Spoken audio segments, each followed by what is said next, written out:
Delhi NCR में एक बार फिर मौसम ने करवट ले ली है, जहां राजधानी के कई हिस्सों में आज हल्की से मध्यम बारिश दर्ज की गई। बारिश के बाद लोगों को भीषण उमस और गर्मी से बड़ी राहत मिली। भारतीय मौसम विज्ञान विभाग के ताजा 3 घंटे के आंकड़ों के मुताबिक सबसे अधिक बारिश छतरपुर इलाके में रिकॉर्ड की गई, जहां 48.5 मिलीमीटर वर्षा दर्ज की गई। इसके अलावा पूसा में 23.5 मिलीमीटर, नारायणा में 14 मिलीमीटर, जनकपुरी में 9.5 मिलीमीटर, पालम में करीब 8 मिलीमीटर, सफदरजंग में 6.6 मिलीमीटर और अन्य इलाकों में भी हल्की बारिश देखने को मिली। मौसम विभाग के अनुसार आने वाले समय में भी बादल छाए रहने और हल्की बारिश की संभावना बनी रह सकती है।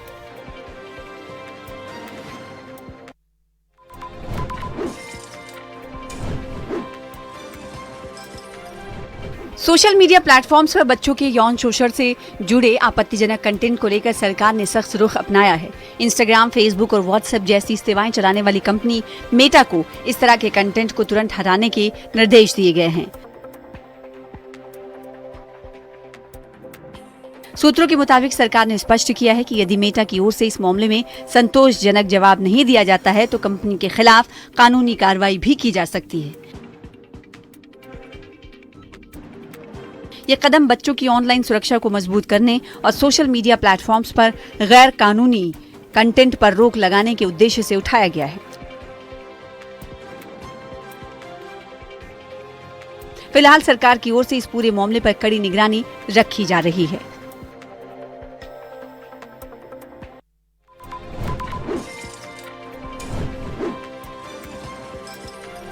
दिल्ली के जवाहरलाल नेहरू स्टेडियम में fit India Sundays on cycle का 80वां संस्करण बड़े उत्साह के साथ आयोजित किया गया। इस कार्यक्रम में केंद्रीय खेल मंत्री मनसुख मांडविया ने हिस्सा लिया और लोगों को फिटनेस के प्रति जागरूक रहने का संदेश दिया। कार्यक्रम के दौरान केंद्रीय मंत्री ने कहा कि साइकिलिंग न सिर्फ शरीर को फिट रखती है बल्कि ये दिल और दिमाग के लिए भी बेहद फायदेमंद है। उन्होंने ये भी कहा कि साइकिलिंग से न केवल स्वास्थ्य बेहतर होता है बल्कि ये प्रदूषण कम करने और ट्रैफिक समस्या को हल करने में भी मददगार है। मांडविया ने लोगों से अपील की है कि वो साइकिलिंग को अपनी दिनचर्या में शामिल करें ताकि फिट रहने के साथ साथ ईंधन की भी बचत हो सके और पर्यावरण को भी सुरक्षित रखा जा सके।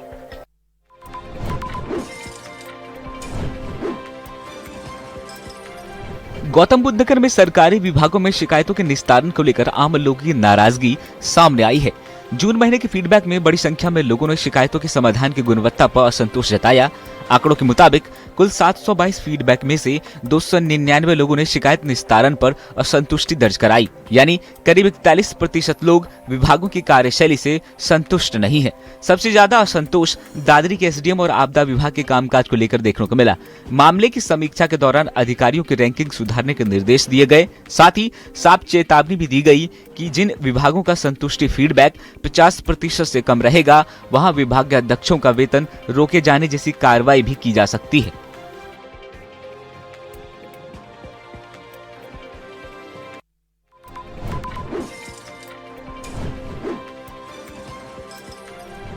ग्रेटर नोएडा से दिन दहाड़े हथियारों के बल पर लूट की सनसनीखेज वारदात सामने आई। सेंट्रल नोएडा के सूरजपुर थाना क्षेत्र स्थित पारामाउंट गोल्फ फॉरेस्ट विला में बदमाश घर में घुस गए और महिला को बंधक बनाकर लाखों रुपए का सामान लूट लिया। बताया जा रहा है कि बदमाश हथियारों से लैस थे और उन्होंने महिला को डराकर पूरी वारदात को अंजाम दिया।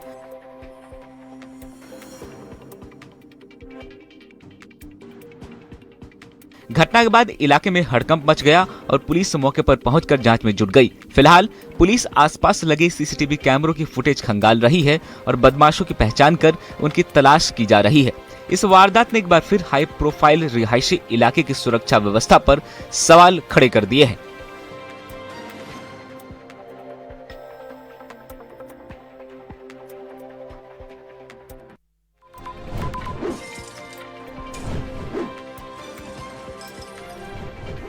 गुरुग्राम में सार्थक को न्याय दिलाने की मांग को लेकर लोगों का गुस्सा सड़कों पर दिखाई दिया। सैकड़ों लोग कैंडल मार्च निकालकर आरोपियों के खिलाफ सख्त कार्रवाई और पुलिस जांच की निष्पक्षता की मांग की।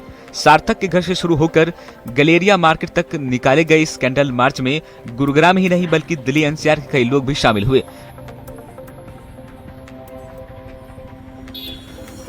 प्रदर्शनकारियों का आरोप है कि सार्थक की मौत महज सड़क दुर्घटना नहीं बल्कि एक सुनियोजित हत्या है। परिजनों और सामाजिक कार्यकर्ताओं ने पुलिस की जांच पर सवाल उठाते हुए मामले की निष्पक्ष जांच और दोषियों के खिलाफ कड़ी कार्रवाई की मांग की। फिलहाल इस मामले को लेकर लोगों में भारी नाराजगी देखने को मिल रही है।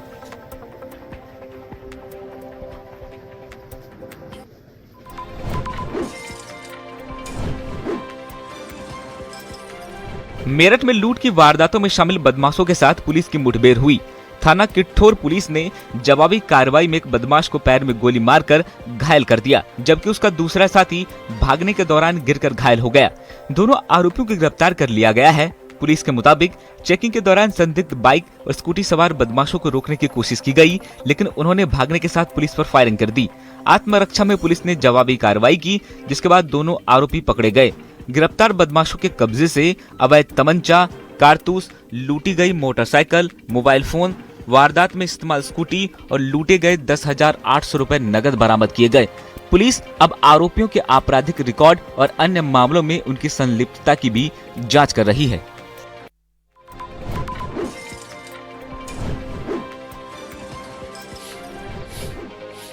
जम्मू कश्मीर के शोपियां जिले में आतंकियों के खिलाफ सुरक्षा बलों का बड़ा सर्च ऑपरेशन लगातार जारी है। आतंकियों और सुरक्षा बलों के बीच मुठभेड़ के बाद सेना, सीआरपीएफ और जम्मू कश्मीर पुलिस ने संयुक्त रूप से इलाके में घेराबंदी कर तलाशी अभियान तेज कर दिया है। सूत्रों के मुताबिक 2 आतंकियों के इलाके में घिरे होने की आशंका है, जिसके बाद पूरे क्षेत्र को सील कर दिया गया।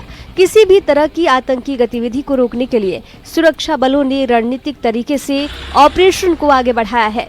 इलाके में अतिरिक्त जवानों की तैनाती की गई है और हर संदिग्ध मूवमेंट पर कड़ी नजर रखी जा रही है।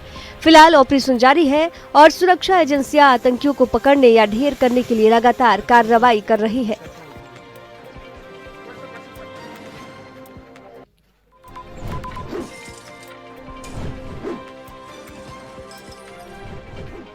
बॉलीवुड के मिस्टर परफेक्शनिस्ट आमिर खान ने अपनी लॉन्ग टाइम पार्टनर गौरी स्पैट के साथ आधिकारिक तौर पर शादी कर ली। दोनों ने मुंबई स्थित आमिर के घर पर परिवार और करीबी दोस्तों की मौजूदगी में बेहद निजी समारोह में विवाह किया। रिपोर्ट्स के मुताबिक ये एक रजिस्टर्ड मैरिज थी, जिसमें सिर्फ परिवार और चुनिंदा मेहमान शामिल हुए। शादी की पहली तस्वीर भी सामने आ गई है, जिसमें आमिर और गौरी अपने परिवार के साथ नजर आ रहे हैं। यह आमिर खान की तीसरी शादी है। इससे पहले उनकी शादी रीना दत्ता और किरण राव से हो चुकी है। दोनों पूर्व पत्नियों के साथ आमिर आज भी सौहार्दपूर्ण संबंध रखते हैं। आमिर और गौरी पिछले कुछ वर्षों से एक दूसरे को डेट कर रहे थे और पिछले साल उन्होंने अपने रिश्ते को सार्वजनिक किया था। अब इस निजी समारोह के साथ दोनों ने अपने रिश्ते को नया मुकाम दे दिया है।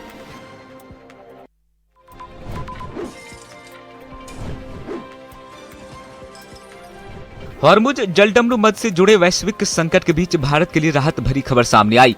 केंद्र सरकार का दावा है कि उर्वरकों की आपूर्ति पूरी तरह सुरक्षित और किसानों को खाद की कोई कमी नहीं होने दी जाएगी। सरकार के मुताबिक उर्वरक और कच्चा माल लेकर आने वाले 15 जहाज सुरक्षित रूप से भारत की ओर बढ़ रहे हैं। इसमें यूरिया, डीएपी, एनपीके, सल्फर और अमोनिया जैसे महत्वपूर्ण सामग्री शामिल है।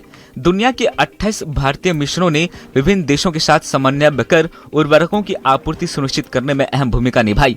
सरकार का कहना है कि प्राकृतिक गैस की आपूर्ति पूरी तरह बहाल होने के बाद सभी यूरिया संयंत्र पूरी क्षमता के साथ काम कर रहे हैं।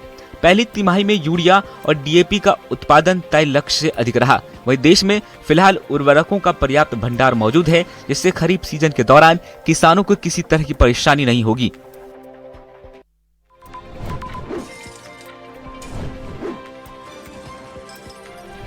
छठ महापर्व से पहले दिल्ली सरकार राजधानी की तस्वीर बदलने की दिशा में बड़े स्तर पर काम कर रही है। मुनक नहर को साफ, सुंदर और विकसित बनाने के लिए तेजी से प्रयास किए जा रहे हैं।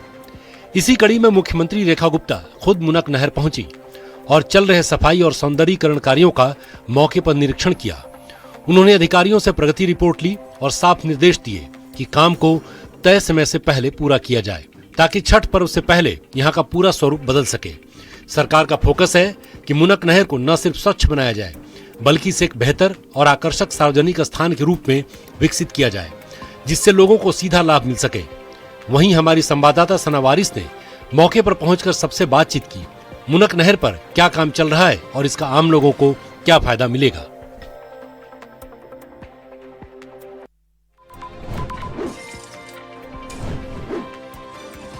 दिल्ली में अब इलाज के लिए लंबी कतारें नहीं लगेंगी और न ही डॉक्टर खोजने की परेशानी होगी, क्योंकि दिल्ली सरकार राजधानी के हेल्थ सिस्टम को पूरी तरह डिजिटल और स्मार्ट बनाने की दिशा में बड़ा कदम उठा रही है। एक ऐसा इंटीग्रेटेड हेल्थ प्लेटफॉर्म तैयार किया जा रहा है जहां मरीज एक ही क्लिक पर अस्पताल चुन सकेंगे, डॉक्टर से अपॉइंटमेंट बुक कर सकेंगे और अपना मेडिकल रिकॉर्ड देख सकेंगे। इतना ही नहीं, ये सिस्टम देश ही नहीं बल्कि विदेशों से आने वाले मरीजों के लिए भी मेडिकल टूरिज्म का नया रास्ता खोलेगा, जिससे दिल्ली दुनिया के हेल्थ मैप पर एक ग्लोबल मेडिकल हब के रूप में उभर सके। सरकार की यह पहल सिर्फ दिल्ली के लोगों तक सीमित नहीं रहेगी, बल्कि मेडिकल टूरिज्म को बढ़ावा देने की दिशा में भी बड़ा कदम मानी जा रही है। देश ही नहीं, विदेशों से आने वाले मरीज भी इसी प्लेटफॉर्म के जरिए अस्पताल चुन सकेंगे, डॉक्टर से जुड़ सकेंगे, मेडिकल वीजा से लेकर इलाज और डिस्चार्ज तक की पूरी प्रक्रिया ऑनलाइन पूरी कर सकेंगे।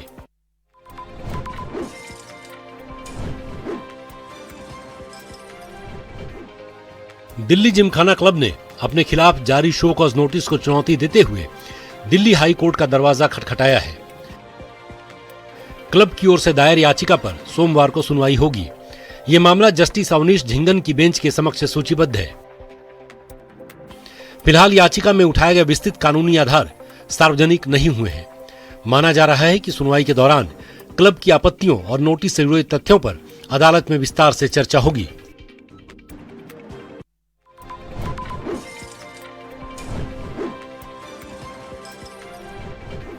दिल्ली के पुट खुर्द इलाके से आग का तांडव देखने को मिला है, जहां एक केमिकल गोदाम में अचानक भीषण आग लग गई। देखते ही देखते आग ने इतना विकराल रूप ले लिया कि आसमान में काले धुएं का गुब्बारा छा गया और आसपास के लोगों में हड़कंप मच गया। केमिकल होने की वजह से आग बहुत तेजी से फैली, जिससे गोदाम के अंदर रखा लाखों का माल जलकर राख हो गया। हादसे की खबर मिलते ही दमकल विभाग की गाड़ियां बिना वक्त गवाए तुरंत मौके पर पहुंच गई। दमकल कर्मियों ने अपनी जान जोखिम में डालकर बेहद सूझबूझ के साथ आग पर पूरी तरह काबू पा लिया। राहत की बात यह रही कि इस भयंकर हादसे में किसी की जान का नुकसान नहीं हुआ है और पुलिस अब आग लगने की असली कारणों की जांच कर रही है।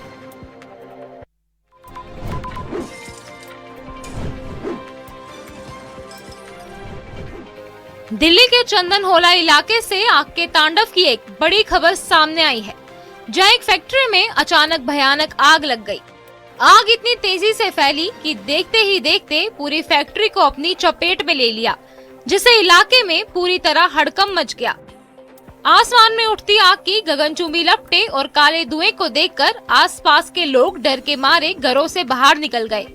हादसे की जानकारी मिलते ही दमकल विभाग की कई गाड़ियां तुरंत मौके पर पहुंची और राहत काम शुरू किया गया। दमकल कर्मियों ने भारी मशक्कत के बाद आखिरकार फैक्ट्री में भड़की इस भीषण आग पर पूरी तरह से काबू पा लिया। सबसे बड़ी राहत की बात ये रही कि इस बड़े हादसे में किसी भी व्यक्ति के घायल होने या जान जाने की खबर नहीं है, लेकिन फैक्ट्री में रखा लाखों का सामान जलकर राख हो गया है।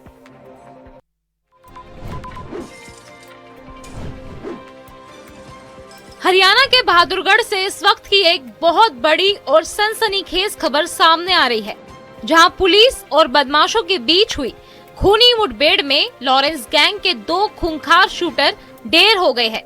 मारे गए इन दोनों बदमाशों की पहचान प्रवेश और हिमांशु के रूप में हुई है, जिन पर पुलिस ने 1-1 लाख रुपए का भारी भरकम इनाम रखा था। ये दोनों